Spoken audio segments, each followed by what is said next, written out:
creature behind human understanding, things lurking beneath the oceans, book which is better not to read. You have heard about the great Chtulhu, you have heard about the Necronomicon, but have you heard about H.P. Lovecraft? H.P. Lovecraft is the imaginative writer who changed the concept of horror forever. How? In one word, he made a revolution. Because in a typical horror story, what you have is you have the normal world, and then something terrible intrudes into it. A ghost, a crazed murderer, a scientific experiment, something. Then at the end of the story, it goes away and you're back in the regular world. Maybe someone's dead or hurt, but you're back. In Lovecraft stories, you're in the regular world, you find out about something bad, and you realize that what you thought was the regular world isn't. Everything you knew was false. Humanity's not really in charge of the world. We're not in charge of it. There's this other whole thing going on that overturns all your assumptions. And then at the end of the story, you can't go back to the safe world. And that's what makes Lovecraft unusual. Lovecraft creations have an enormous influence on today's pop culture. You have Lovecraftian stuff in movies. You have seen it in video games. And you have seen it in viral music video. Now Lovecraft is considered the 20th century Poe, but it was not always the case. I don't know what it's like in Italy, but in America, pretty much every horror writer is influenced by Poe and Lovecraft. Those are the two authors that they adore. And Lovecraft, of course, Poe, of course, has a different kind of supernatural feel than Lovecraft.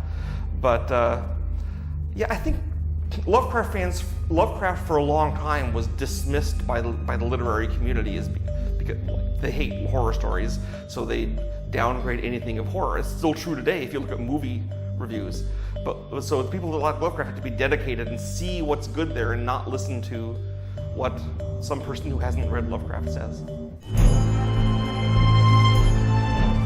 The most popular Lovecraft character is for sure the great Chtulhu, from the short story The Call of Chtulhu. Today it has become an icon with dolls and comics mocking the squid-like thing.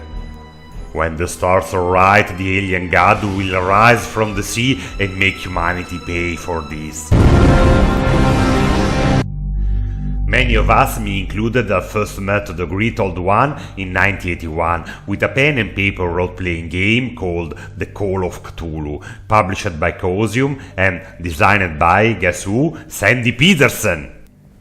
I was a great Lovecraft fan for many years, and I became interested in role-playing games starting in 1973.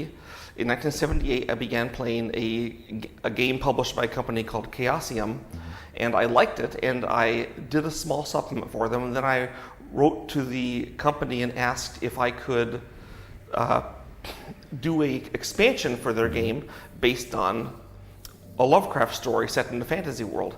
They said, no, we're doing a whole game about Lovecraft set in the modern world, and I got very excited and I asked if I could proofread it or help in some way, and instead they said, well, Sandy Petersen has never missed a deadline, he loves Lovecraft, let's give him the whole project. So they just handed it to me on a silver platter. I was very excited. I was young, I was going to school, just newly married, but I really was interested in doing this. That's where it came from. They kind of sort of this interaction. Did you expect such a huge success? No, I thought that a game of Lovecraft at the time was very obscure. Nobody had heard of Cthulhu. Only a few people read Lovecraft. It was hard to get his books. For example, when I first found out about Lovecraft, it took me 9 years before I had all of Lovecraft's stories. It was that hard to get. Now it's much easier, of course. So I thought that a small cult group would play the game maybe for 3 or 4 years, then it would die out. But that was okay because it would be fun. Instead, it spawned this huge ongoing thing where it's translated into many different languages across the world, and it's a big surprise to me. cities coming out of the sea. Non-Euclidean building wouldn't follow our law of geometry. The simple look of a Lovecraft monster can drive you mad, and there are people who mate with fish to become fish themselves. Sure, it's not easy to make a good Lovecraft movie. Lovecraft did not like movies, and he did not go to movies. He thought that horror movies were dumb, and he wrote his stories in an extremely difficult style to film. For example, Call of Cthulhu, the story, is people finding old manuscripts, reading books from a long time ago, getting telegrams. The Whisper in Darkness is primarily an exchange of letters between two people in different states. It's all intellectual. It's a theater of the mind instead of physical action. So that's since what makes a movie strong is not two people talking, but action and adventure. Lovecraft doesn't provide that in the same way. A lot of times the things that are happening that are terrifying are things that happen inside the person's mind, what he's thinking about. And so you have to find some way to externalize that and show what's going on, and that's not trivial. Necronomicon, the Book of the Dead. Many people around the world think it's an actual book. No, it's not. It's another Lovecraft creation. Lovecraft tried, when Lovecraft wrote up the idea of the Necronomicon, he actually wrote a history of it and all the different editions. And then all of Lovecraft's stories, he used to be very involved in Amateur Press Association, and he tried to get his other friends that wrote, and he inspired many other writers.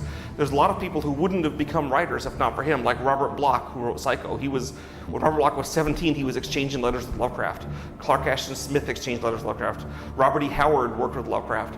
So Lovecraft inspired these other authors, and Lovecraft encouraged them to use his creatures and his books and his ideas because he thought that would make them seem more real to people. They certainly did to me when I was 12 years old reading the books, and I found two different stories by different authors that both reference the Necronomicon. I say, is this a real book? You know, and I think Lovecraft was trying to make it be this whole thing because Lovecraft didn't care about owning the property and the intellectual rights. He just wanted to be this awesome universe that people could be terrified by. And it worked. That was another thing that Lovecraft came up with. I hope you enjoyed this video as much as I enjoyed doing it. I would like to thank again Sandy Petersen for giving me this interview. He has recently come up with a new board game, Chtulhu Wars, and has many projects going on Kickstarter, usually Lovecraft based. I will link them down below. And now I hope you will pardon me, I must leave. I've read too much Lovecraft, and I think I will drop myself from a cliff, dive down through the black abyss, and in the lair of the deep ones I shall dwell amidst wonder and glory forever. See you next, maybe. Bye. Had my game Doom held up in Congress by Tipper Gore and Hillary Clinton and denounced as leading kids to violence. So